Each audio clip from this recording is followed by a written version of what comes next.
ఈరోజు బేడ బుడగ జంగం వారు నన్ను ఇక్కడికి ఆహ్వానించడము, ప్రధానమంత్రి మోడీ గారు 16వ తేదీన ఇక్కడ పర్యటనకు రావడము, అట్లాగే బుడగ జంగం ఇష్యూస్ ఏవైతే ఉన్నాయో ఒకసారి వచ్చి చూడండి, మా పరిస్థితి ఎంత ఘోరంగా ఉందో, దారుణంగా ఉందో చూడండి అంటే ఇక్కడికి రావడం జరిగింది. అట్లాగే ప్రధానమంత్రి గారికి వాళ్ళ వినతి పత్రం ఏదైతే ఉందో, వాళ్ళ ఇష్యూస్ ఏవైతే ఉన్నాయో అవి అందించమని రిక్వెస్ట్ చేయడము జరిగింది.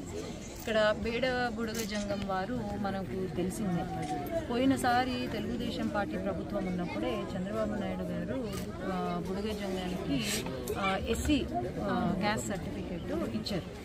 బేడ బుడగ జంగం వారు పాపం వాళ్ళు బుర్రకథలు పాడుకుంటూ నోమాడ్స్ అనమాట, అక్కడ ఇక్కడ తిరుగుతూ ఉంటారు. వీళ్ళు ఎంతో పేదరికంలో ఉన్నారు.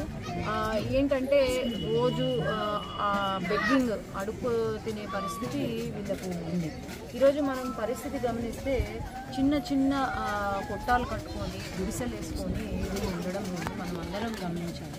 ఇక్కడ బేడ బుడగ జంగంలో నేను అబ్జర్వ్ చేసింది ఏంటంటే, నా పార్లమెంట్లో చాలా బాగా చదువుకునే పిల్లలు చాలామంది ఉన్నారు.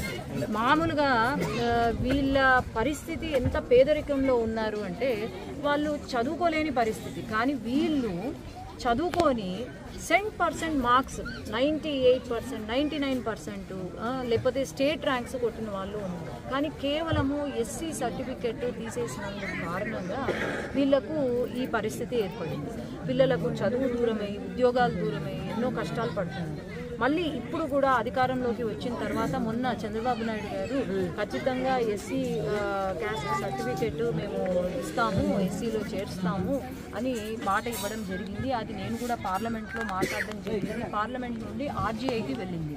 ఆర్జీఐలో పెండింగ్ ఉంది. అది ఈ నెల వచ్చే నెలలో ఖచ్చితంగా ఆర్జీఐ దగ్గరికి కూడా ముఖ్యులను తీసుకెళ్ళి నేను ఢిల్లీలో అసలు ఏంటి సమస్య అనేది మనం అందరూ, మాకైతే నమ్మకము ఇక్కడ బేడ బుడగ జంగానికి నేను నా ఎంపీ పదవి పూర్తయ్యే లోపల వీళ్లకు ఎస్సీ రిజర్వేషన్ కల్పించాలని నా వంతు కష్టపడుతున్నాను. అట్లాగే సీఎం గారు మా నాన్న ఎమ్మెల్యేగా ఉన్నప్పుడు కూడా ఫైట్ చేసి క్యాస్ట్ సర్టిఫికేట్, క్యాస్ట్ సర్టిఫికేట్ ఇవ్వడం జరిగింది. అట్లాగే నేను కూడా ఖచ్చితంగా వీళ్ళకు న్యాయం చేస్తాను, వీళ్ళ వెంట నేను ఉంటాను, పోరాడతాను. అట్లా వీళ్ళ సమస్యలు ఏమున్నా సరే నా కుటుంబ సభ్యుల మాదిరిగా నేను వాళ్ళ సమస్యలు తీరుస్తాను. అట్లే ఇక్కడ మహిళలు చిన్న చిన్న ఆయిల్ ప్రాసెసింగ్ అని చెప్పి వాళ్ళు తెలిసి తెలియక చేసుకుంటూ ఉన్నారు.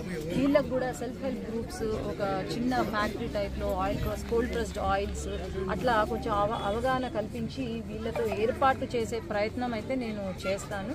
16 తర్వాత వీళ్ళతో సమావేశం పెట్టి వీళ్ళకు ఒక దారి చూపించడం అయితే చేస్తాను. Thank you.